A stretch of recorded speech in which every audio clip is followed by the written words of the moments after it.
Colin, what's your topic? So I've been thinking about something lately. Go fuck the goat on the ground. Been thinking about two things. I've been thinking a lot about Teenage Mutant Ninja Turtles. Sure. We often do. Out from the shadows, or whatever the hell, out of the shadows, whatever the hell that game's called. Coming out of our shells? Came to PlayStation 3 lately. You remember that tour? Oh, yeah. And so I was thinking about them, and I was thinking about Leonardo and his katanas, and I was thinking about Michelangelo and his nunchucks, and Donatello and his bow staff, and Raphael and his sais. Yeah. And then I was thinking about the Hunger Games, because I've been Yes. reading the Hunger Games, and even though those books get progressively worse, what I really like about, because I'm reading the third one now, which is worse than the second one, which was worse than the first one. The second Hunger Games book, total cop out, by the way. Yeah. It absolutely fucking. You talked about this before on a show, and people wanted you to go back and read it, but you're still on board that it's just garbage. Yeah, I reread the second book. Okay. And I'm reading the third one, Mockingjay, now. I love the first one. The first book's great. Anyway, I was thinking about, like, you know, in this woman, you know, the writer's like seems to be very in touch with video games, right? And like, or nerd culture, comics, movies, and stuff, where all these people have like weapons, and they're proficient with weapons, and there's a guy that's proficient with a trident. Like, you know, Katniss uses a bow and arrow, and, you know, etc. and so on. Like, PETA is like strong and can throw things. Like, He by the way, can also paint himself. It's the worst name of any character. The PETA! names PETA! in that book are terrible. Yeah, they are. PETA, They are. Tell them terrible. how much flour you can lift. Yeah, it's Fucking goddamn garbage. So it is. It's terrible. So she was like this kid's a baker. I'll name him after a Oh. type of bread. I'm sure she didn't think that. Oh, But PETA. Like, what else could she have thought? no, know I it's never absurd. thought of that. I thought it was like in their weird ass alien universe that Peter It's not said though, that because way. she was named PETA. after a flower, which is the Katniss, PETA. which is another horrible name to name your character, Katniss. Not many Katnisses are famous though. No Katnisses are famous. There you go. There's There you there's go. the reason behind it. someone will be SEO. someone will be named Katniss soon, if not already, though. A shit ton. So anyway, I was thinking about weapons Right. and weapon proficiency. Yes. And I wonder that if you had to become one of these characters in any of these fictional universes that are really good with a weapon, what would that weapon be? And, you know, so like if you know, would you want to be good with some sort of sword, some sort of projectile, a gun like Punisher? Am I in the Hunger Games? Is that what's happening? No, you're any. You mean any universe you want. I was just thinking about these particular IP with people that are good with Distinct specific, weapons, distinct yeah. weapons that make kind of who they are. And I have a Leonardo. Leonardo's two things: blue and katana. Yeah. You know, like that's his shit. So I'm just wondering what you guys would want to be proficient. Anything. with. Any weapon. I'm gonna Shadowboxing. I'm gonna go lightsaber. Lightsaber. Lightsaber. Because how cool is that? Someone's like this. What are you gonna do? What are you gonna do? And then you pull out the lightsaber, and someone's like, "I'm not messing with this guy," because no matter what, it cuts through everything. Yeah. And chances are, if I got a lightsaber, I'm also a Jedi. So Or you that if could've people stolen it shoot off the things Jedi. at me, Yeah, I was gonna Well, then say. I'm Grievous. then I'm bad and ass enough to kill a Jedi. You're just some idiot with all No these one like wants to mess scars with and me. burns because you're spinning lightsabers and whacking It's me yourself in the my arms. front yard, just Yeah. like shadow lightsabering. You're just gonna have this like weird bald spot here where you shaved off everything. just half a head. Makes me smarter. Yeah. And faster. No, I don't know. That's a tough question actually. Lightsaber was kind of a joke. That doesn't actually exist. What about a in the real world. weapon? Let's stick it to real Let's weapons. stick with real weapons. My answer before you said that was going to be Green Lantern's power ring, the most powerful weapon in the universe. But now I'll pick a real one for you. Is it the most powerful So- weapon in the That's universe? what they say. It's Because the worst. here's what it's the worst. And I'm with Colin It's on the this one. worst weapon in the universe. Because so I'm watching the Green Lantern the animated Sure. series, right? Which is apparently by all accounts pretty good. Every single time anyone shoots anything at a Green Lantern, the first thing they do is put up a shield. Yeah. The second thing that happens is 2 seconds later, the thing that that got shot at them breaks through the shield. Right. So it's not the strongest thing. Otherwise, nothing could break through it. Well, you're of course talking about a cartoon, and like that's your problem right there, right? Because they have to have action happening. But like, if it's all based on your will and your Sure. focus, Sure. I'd be really fucking focused. You are Nobody's gonna. I mean, like, you are the equivalent to a daycare center when it comes to focus. but think about that right there. If I was fighting you, right, like I would just will all this crazy shit, everything that I see in my mind on a daily basis, all the rabbits, It would just and be pumpkins, nothing but they teddy would bears just flying fucking from the fill sky. this room, and you'd be over. Fake goats just going I've never around. thought about the fake goat till now. You are now. He is prime too. There's 2 of them. Well, there's one's not even inflated. I don't count that one. It's terrible. Okay. All right. So now I need to pick a real weapon. Colin, do you have one? What are you thinking? Yeah, I would go with the katana. I mean, like I loved Leonardo when I was a kid, but I also loved like all of the kind of we've talked about it, late 80s anime, and a lot of the Japanese video game influence. And I was always really fascinated with Japanese culture and all those kinds of things. So I had like fake katanas when I was a kid. I used to just run through the woods and like smash shit with them and stuff like that. And then I got really into Ninja Gaiden on NES, Ryu Hayabusa. And I always like the idea of having like, the katana and then like a shorter sword or a knife that you can like use to defend yourself. What was that one called? Because they gave it a set. Yeah, it has a name, like a really Japanese name. When I was a kid, I always wanted the 3 set: the katana, the small one, and the dagger. Isn't one of them only used to kill yourself? Yeah.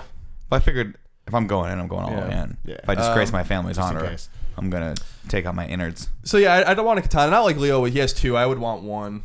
I'd still keep like it on Hero in Heroes. Like a cloud strife, just a giant sword. No, that's the Buster Sword. I wouldn't want that. I want a really thin, like with that Muramasa or whatever, the really thin kind of semi-curved Sephiroth. Not that long, not comically long like Sephiroth's, where you can't put it anywhere, so you have to just carry it around all the time. So that's what I would want. Maybe maybe some supplemental like ninja stars or something like that. My brother had my brother had ninja stars when we were young. Yeah, he bought them in New York City and brought them home. My dad's like, "Where'd you?" I was like 6 or 7. We used to go into the backyard and throw them against awesome. like they were totally real. Like we used to go and throw them against the fence. And when we moved out of that house in the late 90s, I remember going back there and like just walking around like looking at stuff, and you can see the fence like we're all like it was just like pumped like all these holes everywhere from like hundreds of ninja star throws. I have no idea what, like, totally legal. Was it like a sad part of the Cosby Show where there's like a sad song playing and you're like walking around like feeling the fence post? I was devastated when we moved from that Me house. too. Yeah, when we left my house, I remember I walked around. I went into the attic and with my sister, and we on one of the beams I like wrote my name like huge letters, but like kind of behind something. Maybe no one's ever seen it since there was. I kind of like that it's just there, like in people's lot, like it's just in someone's space. Someone's gonna find that someday, and that's who's haunting this house. It's really gonna freak them out. It says Colin. It says Colin, or it says Moriarty, like the Moriartys or something, 1985. Oh, so you didn't do like something really creepy, like Colin is watching here. Colin's in this house somewhere. Colin's right behind you. My dream is to always buy that house back from my dad. Don't roll your eyes at me, Miller.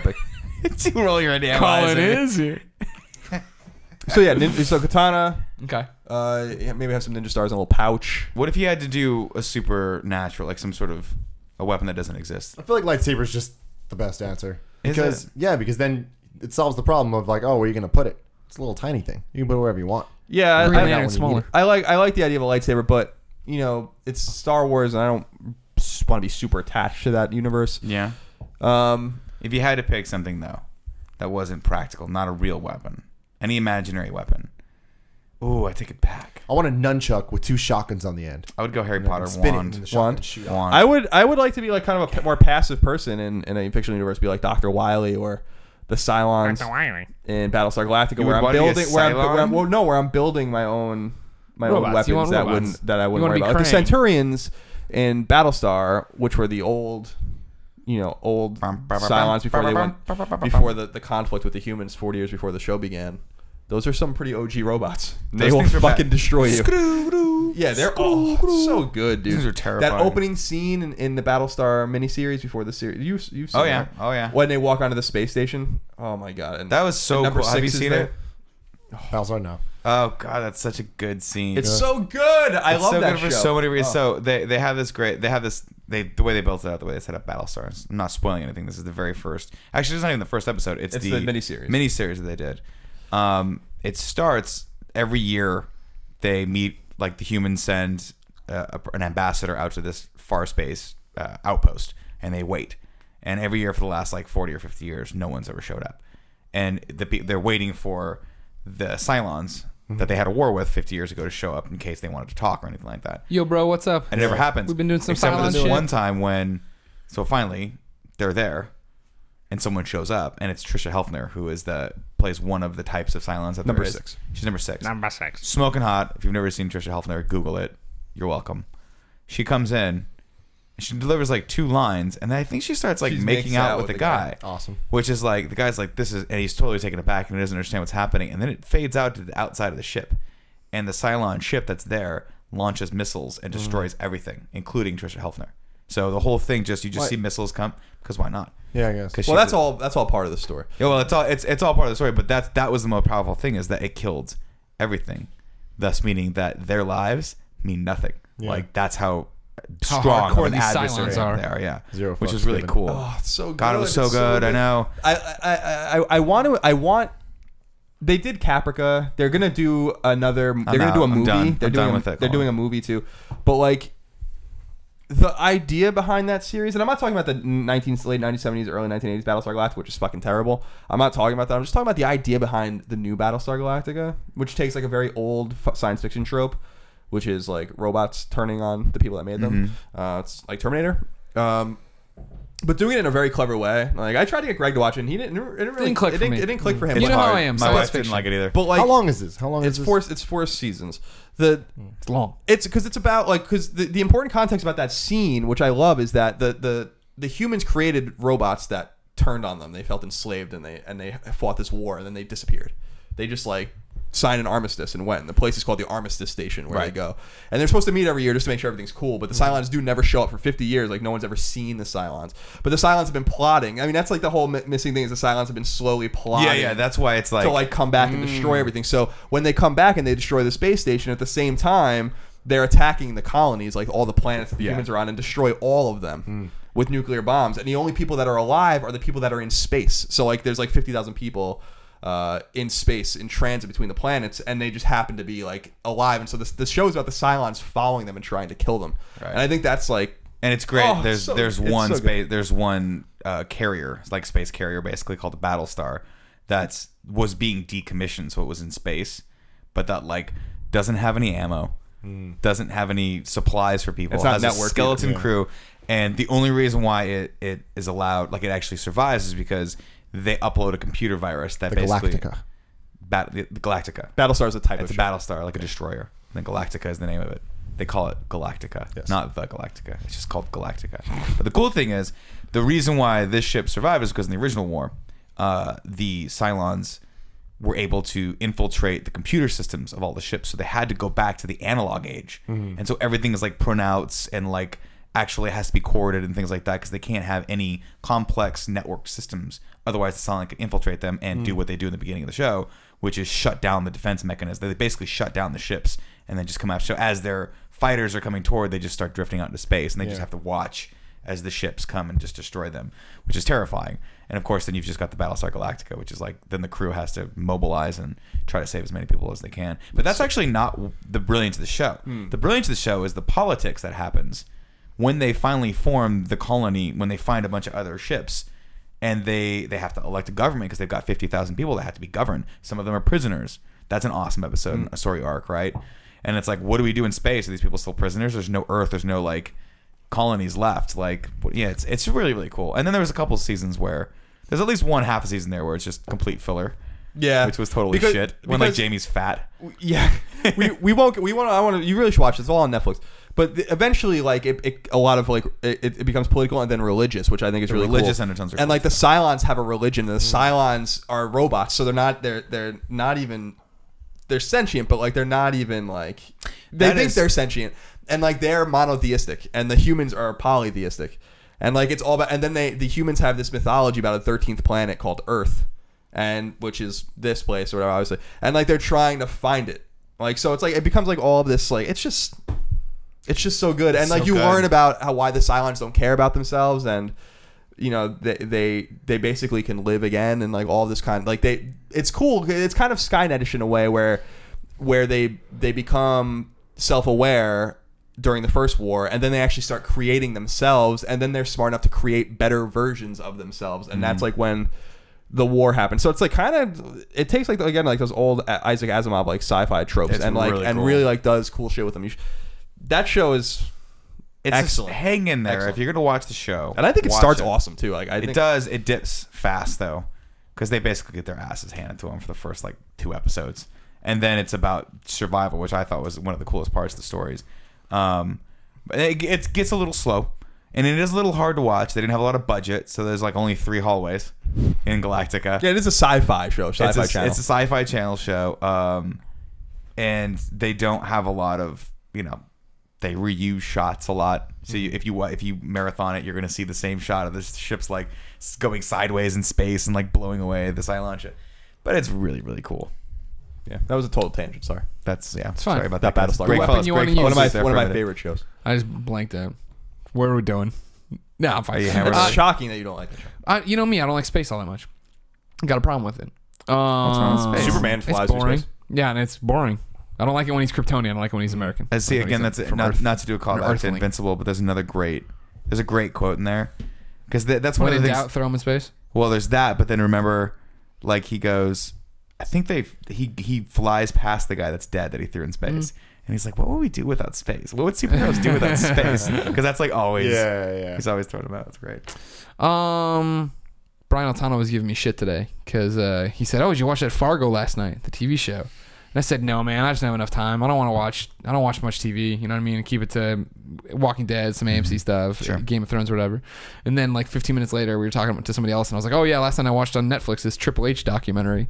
And he's like, "You got time to watch these WWE documentaries? You ain't got it." But in your defense, though, well, Fargo, I guess, is a miniseries. I don't think it's an actual show. Oh, is it? I don't know. But it's also going to be like 10 episodes. It's just too much. It looks like a great cast. I though. saw the movie. I'm fine. The weapons. Also, by the way, also to your credit, those WWE documentaries, a few of them are really good. I don't even like wrestling, but Yeah. I Well, that's enjoyed the like whole thing, top is it's- 50 wrestlers and all that stuff. That was awesome. Yeah, it's more fascinating to see like people like when they break character and how they, you know, what their career's been and stupid setbacks and stuff like that. Weapons I want to use are Nightwings. I had to look them up because I can never pronounce them, and I probably still can't. The Eskrima sticks. You ever seen these? I know. The cop sticks. Yeah, like he's got basically just two sticks in his hands that like you use in martial arts. They're nightsticks. They're like cop nightsticks. Eskrima refers to the class comes of out, so you hold it? Filipino martial arts that emphasize stick and sword fighting. The term and the art most probably originates from the Spanish word esgrima, which is the term for fencing.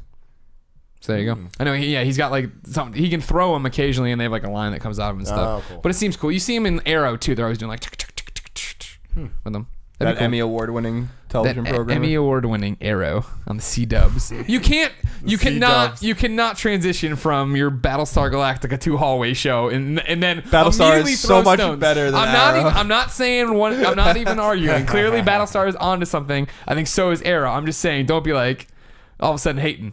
They don't have a Cylon in a hood, and they pretend that they don't know it's a Cylon. When it's clearly this, it's just the Arrow. This guy's walking around in a hood, and so everyone's like, I don't know who the fuck this guy is. It's Because he's like this, and he's like, I'm talking like Yeah, I this." didn't quite understand. So I watched the first couple episodes of Here Arrow. we go. And there's a specific part where his mom gives him a bodyguard. Yeah, And she doesn't know he's Arrow. right, the bodyguard kind of doesn't know either, but kind of does. Yeah, And then he puts it together in like 2 episodes. Calm in down. order to get away Spoilers. from the bodyguard, Arrow just hands him his ass.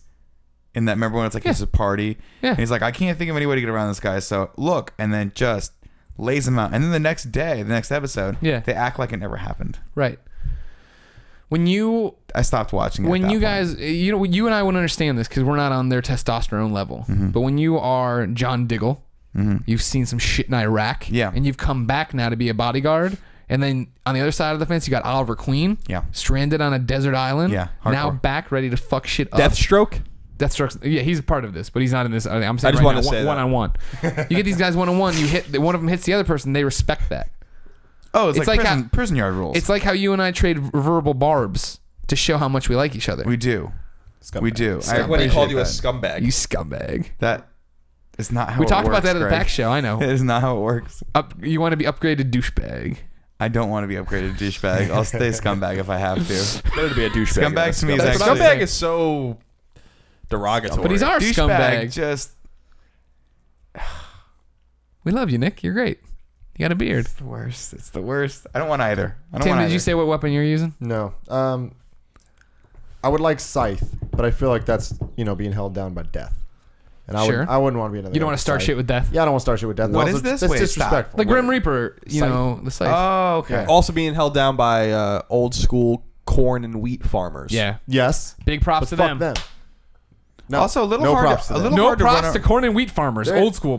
They're fucking with death. You don't want to fuck with death because death is seriously like he got that down. He knows what he's doing. He looks super cool. He's cool. They're just trying to Yeah. tend to their crops. So it's like, I can't the do crops that. are life. It's kind of, the antithesis of Yeah, death. yeah.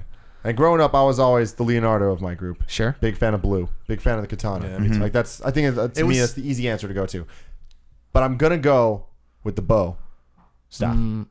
Simply because then you can just fucking beat the shit out of people with a stick. Right. You don't need to have a sword around. You just pick up a damn stick and fuck motherfuckers. But I always felt like the bow staff was kind of a weird weapon because It's Donatello uses it, and like that's cool. But I felt like Donatello used a kind of a weak weapon because he was the brains of the operation, and I always assumed that he would be the least likely to actually go into battle with just him and some I plan. think the weaker weapon were the size. Raph's weapons. Size of defense. Size of defense. He can put him in his little turtle hands and punch him. And get it down. He's got no range on that. You don't got the range, but you get in there with the They're power. like Wolverine claws.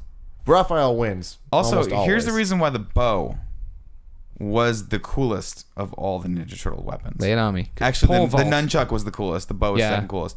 When they were back in the 80s, you couldn't show things like getting murdered. Violence, yeah. So you had to show every time Raph had to do something, he had to like Leonardo couldn't actually just cut through people. You know, he had to cut the water tower, and the water tower had to fall on things, right? But Donatello could just wrap people with that damn bow. Same with Michelangelo, where he could just use the nunchucks the way God had intended, which was against nunchuck to skull. Yeah. Right? So it really all depends on the world. Is the new Turtle movie going to be violent, like bloody and stuff? I hope so. Well, no. I mean, we've already seen in the trailers some people getting tossed, getting worked. and we're not going to see blood. Is Casey Jones in it? No, I hope we'll Casey probably Jones get some in. hints towards him, but I don't so think cool. He's still the best. He's still one of the great fictional characters. You liked of all him time. just I because love he him. used hockey gear. No, I loved him because he's it's this. See, we've talked about this before. It's the same essence is why I like Batman. He's a fucking normal person. Yeah. You know, who just took shit out of his garage, and he's just. And in the 1989 movie, he's just the best. Yeah. But it's so funny to hear you guys say you liked the bow staff or Donatello or Michelangelo and his nunchucks when I was a kid because I was so partial to blue too, and I thought katanas were so cool. Leonardo was so obviously the best turtle to me that I couldn't even fathom that anyone felt any different. Well, I mean, I'm right there with you. I'm only not going katana because you went katana, but I'm just trying to think of. I don't think anyone felt any different from you. I'm sure there are people that I love Donatello because he's smart, or the only he did machines, man. The only just thing we're gonna do that goat. I got to give it up though. Leonardo kind of sucked in the TMNT movie in 1989, which is the seminal Teenage Mutant Ninja Turtles. The leader. Raphael was awesome in that. Raphael. He was a little emotional bitch. He was awesome. That's what he was apparently in the graphic novels, right? Sure. Oh no, that was supposed to be. Wasn't it in the graphic novels in the 80s? Leonardo was captured by the Foot Clan. And then they had to go save him, and then they switched it in the movie for some reason. Yeah, it was Leo. I don't know. Anyway, I loved that. That they gave that character a personality where I was like, oh, I like Raphael too. So he's my number 2. Raph was your number 2? Yeah. Yeah, I can give that. I can get into that. Michelangelo's my least favorite. Who said the line, Splinter? Leo. Is that Leo? Yeah. It's good. That's real good. Right? Yeah. Because he was the one that was in love with fucking Splinter. Because he was the lead. Well, he was the leader, and he was the second. That was his sensei. Yeah, he took it seriously, the training seriously. Yeah. The other guys didn't. Yeah, I remember watching the movie though and thinking, why does Raph all of a sudden have a really hardcore New York accent? Because I don't remember him having that hardcore of an accent. I don't think he had an accent in the cartoon. No, cartoons are cartoons. The cartoon fucking sucks. I'm sorry, everybody. I would throw this phone at you if it wasn't top of the line iPhone 5S. In the same way that I've said the Transformers cartoon sucks. Those 80s cartoons suck. Period. Shut your Real mouth. Ghostbusters was good. Shut your mouth. Talk about that. I liked Ghostbusters. That was we're not the non-real one. We got a fucking monkey and this guy. They're gonna go bust. So what Ninja Turtles and Transformers, the 80s ones, are in bottom tier of the shows of their franchises. Wow, harsh. You know what I always found interesting that I discovered just about the time Turtles came out, and I hated Turtles because I was smart enough to know that the dawn of Turtles meant the death of Ghostbusters. That was going to be the end of them. Why does that matter? Because I was a big Ghostbusters fan. I didn't want that to end. No, but how did you put those together? You're because all my friends started to go talking about Turtles rather than talking about Ghostbusters. So I could tell the change was in the wind. Yeah. But I was a big Thundercats fan before I was the Ghostbusters fan. And then if you compare the Thundercats to the Teenage Mutant Ninja Turtles, it's a direct fucking ripoff. Is it really? One of them uses a sword, one of them uses nunchucks, the other uses the bow staff. It's frame by frame the same thing, except they're cats instead of turtles. I think they live in a fucking robot. I don't remember. No, they had No, robots. they came before. Yeah, Thundercats came before. They had like mechs But it might have been like the Ninja Turtle when they were in New Hampshire in comics. That might have come out somewhat Before concurrent to at least concurrent to. Well, when Ninja Turtles first came about, it was totally. I mean, it was a joke, and it was supposed to. It was making fun of. I don't remember the exact specifics of this, but it had a lot of influence from Daredevil and a lot of other things. And there was something else going on at the time that's like it is not a ripoff, but like it originally started as a. Not even an homage, it was like kind of a parody version of something else. Yeah. And then it became its own thing. Sure. A child's toy. Because the graphic novels were serious. Yeah, they were. Oh, extremely I will say this, that all right, so you liked Thundercats. Mm-hmm. You had a Sega Master System. Yeah. You thought Ghostbusters, which had one great movie. Yeah. And that was basically it. That was your favorite franchise. Right. You had I don't pick winners, Colin. pretty bad taste when you were a kid. yeah. Like, pretty bad taste. Well, I think with all of the things that were going on when we were growing up, those are what things defined were what me. you latched onto. Yeah. Not G.I. Joe, not Nintendo, not Ninja Turtles. Oh, Ninja Turtles, yes. I did get to Ninja Turtles. I got over that. I'm so disappointed. They were good. It was the movie trailer. I We're like remember the that turned me. antithesis of each other. Yeah, that's why we get along. We still are. Yeah. I'm Those light, you're movies are dark. Amazing. A fun Ninja Turtle story you mentioned coming out of your shell. This was the musical tour, yes. of course, where they traveled around the country. One of my favorite stories is Brennan Ayub won a contest Oh my God. to go backstage and meet the Turtles. Coming and he out had of dinner your with shell. them. What did they eat? Pizza. Pizza. Oh my God. I can't even imagine It wasn't that. the real turtles though. What? It was just like the East Coast turtles. That you remember? They always had tours. Yeah, Those- yeah. Yeah. That's the Were Turtles they in thing. Turtles outfits or? I mean, who knows? They were Who in the knows? These awesome guys coming know. out of the shells outfits. I remember I had a journal, and I remember finding it when I was cleaning up my room to throw it out one day, and it was like, I was in high school or whatever, but it was from when we were like second grade, and I was like, Jonathan DePrado got to go to the coming out of their shells thing. He's the luckiest guy ever. You threw out your journal? Yeah. sad. Why would you do that? Because I did it all the time where I start a journal for like 2 days and then stop. So it's just all these incomplete thoughts about Jonathan DePrado and the fucking Ninja Turtles coming out of their shell tour. Oh, man. I love finding old shit that I didn't know I had anymore. Yeah. These things are terrifying looking. They're coming out of your shells, Ninja Yeah, Turtles? they were really They, scary. they played music, man. They were awesome. Yeah. They were the coolest. Did they actually play the music? No. The Ninja Turtles comic going on right now from IDW is by far the best Turtles thing to ever exist. Wow. I highly recommend it to everybody. It takes all the best parts of every other continuity and just puts it together as one thing. Half of the original creators work on it. It's awesome. What? So it's Eastman or is it the other guy, Laird? Eastman. Is that right? It's Eastman. Okay. Yeah. And it's so good. And like Okay. it gives you so much fan service. They start off all red. They give a reason for it. I'm not going to spoil it, but it's really cool. Sure. Eventually get their colors and it's like, cool. There you go. All right. A lot of fun. All right, I'll check it out.